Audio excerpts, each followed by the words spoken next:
What's up, YouTube? Welcome to another episode of Book Fridays, where we go through my Magic library and review books that have been influential to my career, and hopefully this will spark you to learn some cool sleight of hand stuff. You know, I always believe that learning magic from books is the stepping stone to finding real magic, because for me personally, I always believed in fake it till you make it. But that's besides the point, because today we get to jump into a great book that really started for me finding out how influential books really are. There is a routine that you're about to see. I had a mentor, not really a mentor, just a friend who had been in magic for a very long time, and he guided me a little in the beginning. And he performed this routine, Card Sharp and the Four Gamblers. And I remember it blew me away, doing it again, and again, week after week after week, and I had no idea how he did it. Finally, I ended up acquiring a box of magic books from just some random instances. And I called the friend over because he knew about magic. He knew about the history in it. And I wanted him to show me the books. When he opened up the box, the very top book was Reputation Makers. And the very first effect in it is Card Sharp and the Four Gamblers. Let's just say I immediately started reading this book, and now I get to show you what I learned.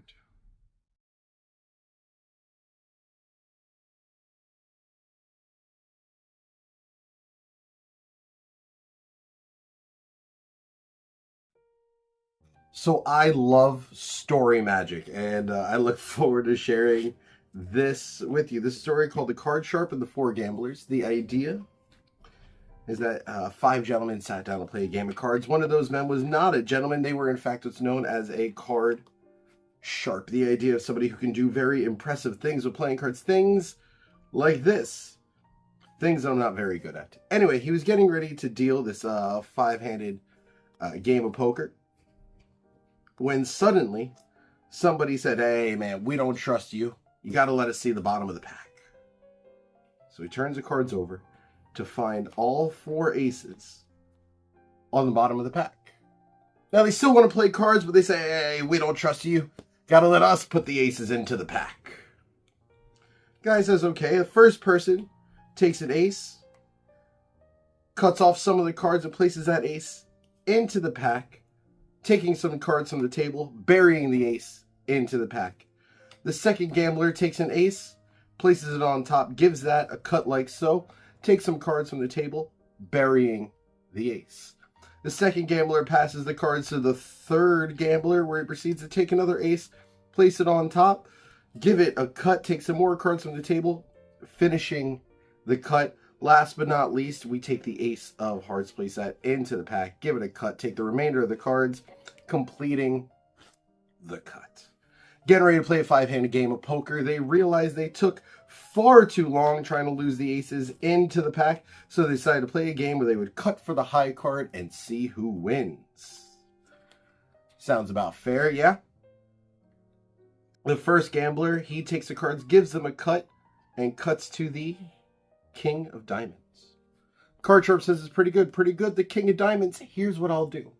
I'm not just going to cut to a card that beats your card. I'm going to cut to a card in the same suit that beats your card. So even if I cut to an ace of clubs, it has to be the ace of diamonds." He's getting ready to give the cards a cut. One of them says, "Hey, we don't trust you. You got to do it with one hand." The Card Sharp picks up the cards, gives them a cut, and proceeds to cut to the ace of diamonds. The second gambler, see, he figured he was cheating somehow, so he figured this ace can't be in the middle. They got to be on top. He'll cut the top card, get an ace, and win. King of Spades, Card Sharp says, pretty good, pretty good. The King of Spades will do the same thing again. We'll give it a cut to a card in the same suit with one hand. Okay, so now the third gambler figured those aces can't be in the middle. They got to be on top. They got to be on bottom. He'll cut bottom card, get an ace, and win. King of Hearts.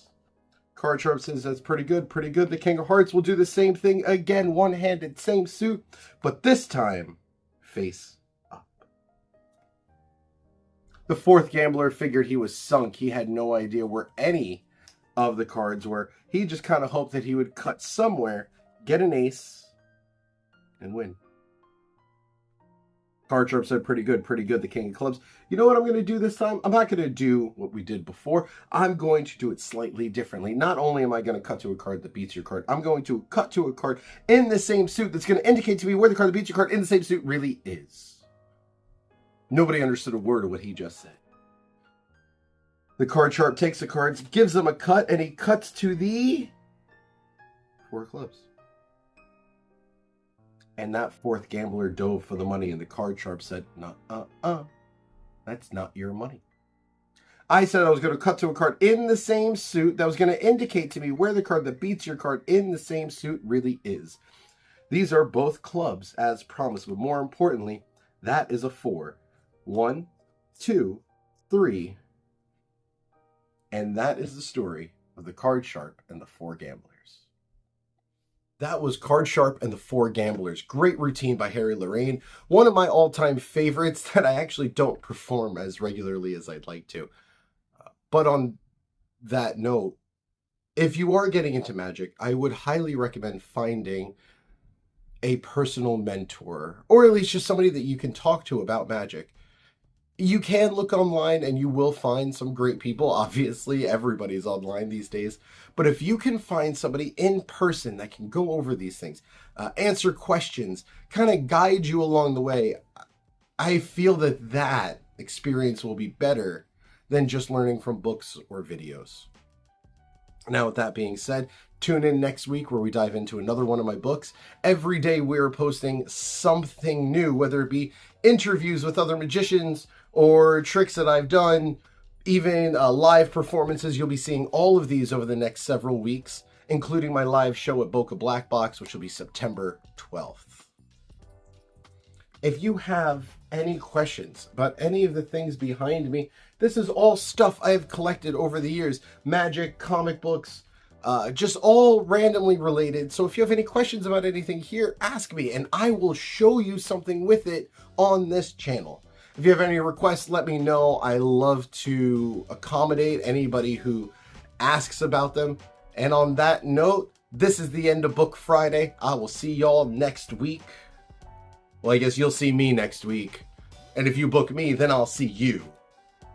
And on that note, peace out. Have a good one.